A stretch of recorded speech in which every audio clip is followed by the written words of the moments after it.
नमस्कार, आपण पाहत आहे भांडा फोड न्यूज. एका दमात भ्रष्टाचारी कोमात.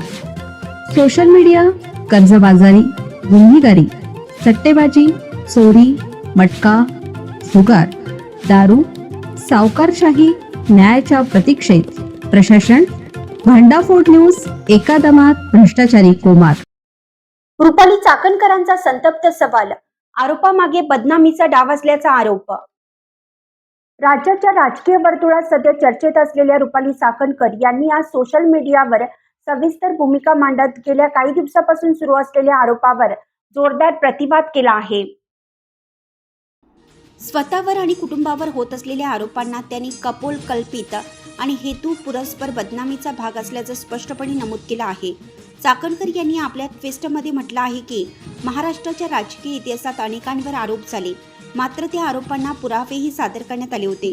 परंतु गेल्या 28 दिवसापासून त्यांच्या बाबतीत केवळ बेछूट आरोप होत असून त्यामागे कोणतेही ठोस पुरावे सादर करण्यात आलेले नाहीत. आरोप करणाऱ्यांनी अद्याप पुरावे दिले नाहीत. तसेच प्रसारमाध्यमांनीही ते मागितले नसल्याची खंत त्यांनी व्यक्त केली. या प्रकरणात चर्चेत असलेल्या निनावी पत्रावरही चाकणकर यांनी गंभीर प्रश्न उपस्थित केले आहेत. हे पत्र नेमकं आरोप करणाऱ्यांपर्यंत कसं पोहोचलं, त्याची शहानिशा का झाली नाही, असे सवाल त्यांनी उपस्थित केले. पोलीस प्रशासनाकडे आलेले हे निनावी पत्र माध्यमांकडे देऊन त्यावर दिवसभर चर्चासत्रे रंगवली गेली. हा एक कुटील डाव असल्याचा आरोप त्यांनी केला.